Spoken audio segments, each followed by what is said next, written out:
So, episode 3 of God Eater introduced us to our last new main character, Alisa, and we see now that this girl has some very serious skill. But at the beginning of the episode, they show one Aragami that was like moving by water, and we see it now jump up at first and fall back. I was wondering why they showed that, and I do believe that right there has a hint, or it's possible, has some very strong connection to the Aragami that we saw at the beginning of the episode. But now we see that when Lindau, Sakuya and Lenka, when they all told, Alisa that they were there, to help her, we see now that, or not to help, but to rescue her, we see now that all this time Alisa was fighting on her own, and she even told them that she did not want to be rescued, and of course, that right there could definitely come off as a bit odd, but we see now that Lenka, even though this guy, is a newbie, he was able, to pick up on her words, because even though she said that she did not want to be rescued, she did not turn down their help. And we see that this right here, it was definitely an action-centered episode, and of course that right there is a major plus for me because I love action. And so now we see that the fight was going on, we have Alisa doing most of it at first, at the beginning, and we see now that at one point she saw some Aragami heading down underneath, underneath that plane, and we see that, when she went down there to fight him, she had ran out of ammo, and obviously that right there is a very bad thing, because now she seems somewhat, defenseless, or rather useless when it comes to these, long-range enemies. But we see that right there wasn't the case, as because she has a new type, her weapon can change, and we see now that, that these new types actually has an Aragami inside them, and so she had used that, to take out one, and she had converted, the part that it ate into actually ammo for her to use, and to me, that right there was pretty freaking epic. I actually got a little bit, impressed by that, because I had no idea that they could do that much, and so now we see that she was back in action. We have Lindau and and Lenka going down there, because Sakuya is definitely, a support kind of fighter, and she is, they're the gunner as well. So it definitely made a lot of sense as to why she would keep her distance. But now we see that, while they all were fighting, we see that one of the Aragami did evolve actually, and it had called for backup, and that right there obviously is not a good thing, because now we see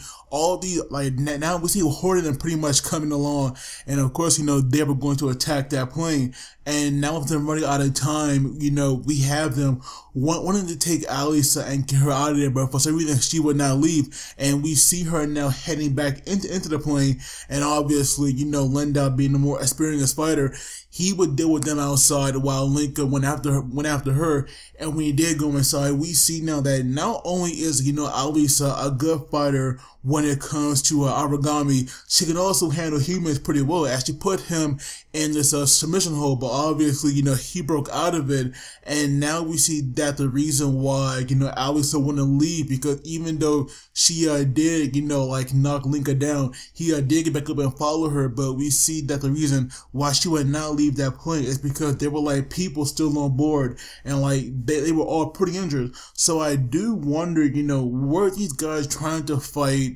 these Aragami without, guard arcs, which is why they got hurt, or maybe it is possible that some of them were able to actually get inside the plane and attack people that way. We have no idea, we have no idea exactly what happened to them, but they did get, pretty messed up.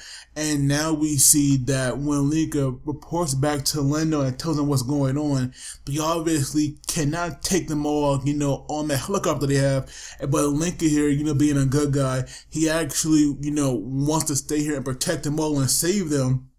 And that right there was actually, pretty good of him, and not wanting to abandon all these people just to save one person. And so now we see that, now we see that because Alisa and Lenka, want to save them all, Lindo here, he actually comes up with like a pretty good plan where they have, Sakuya, being support, and we have, we have Lenka and Alisa mainly focusing on the ones that can evolve.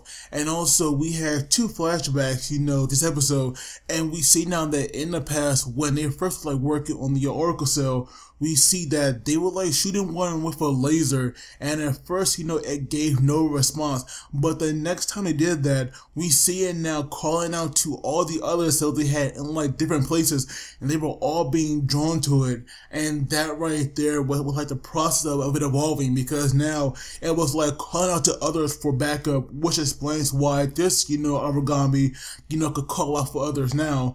But we see that at one point, Lenka here, he actually ran out of ammo, and just when things were looking bad because, an evolved one was appearing, we see that he had recalled what Alisa did, and this guy picked it up quick. We saw him now, transform his own guard art and use it, pretty effectively, even though this right here was the first time he ever saw her do that. So I'm not sure if that right there, as they were rushing it in a sense, because I would imagine in the game, it took the player or protagonist in the game a while to to get this good. But in the anime, of course, he picked it up, instantly.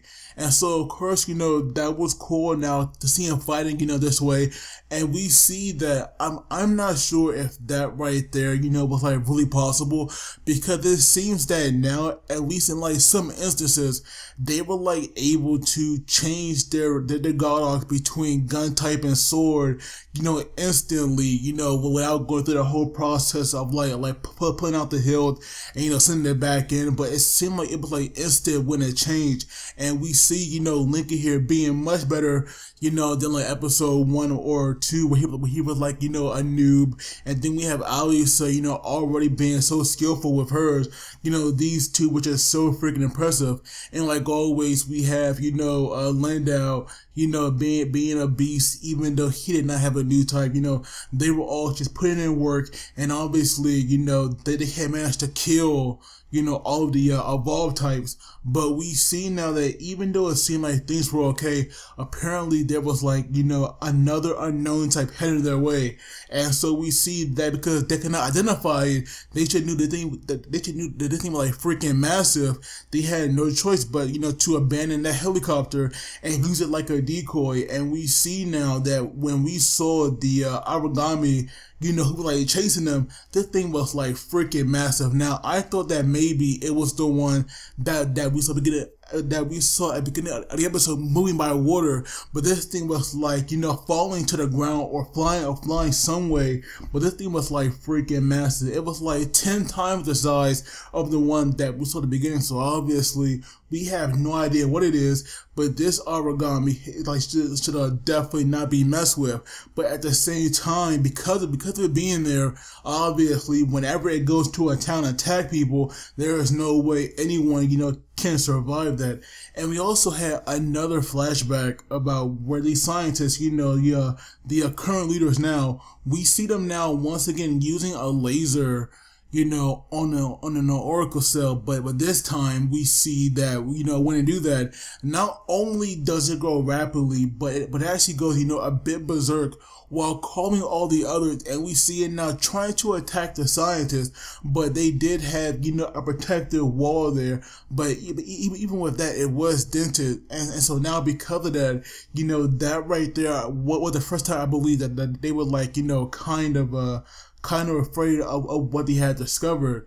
But obviously, I would imagine that, all these tests could have resulted into the Aragami that we saw, at the end. That right there could have been the original, which would explain, it's massive size. But hopefully we will see, a full picture of it, of how it looks, because right now all we saw, was a shadow, or like a shadow, and we can see now that obviously it has a very, very unique form.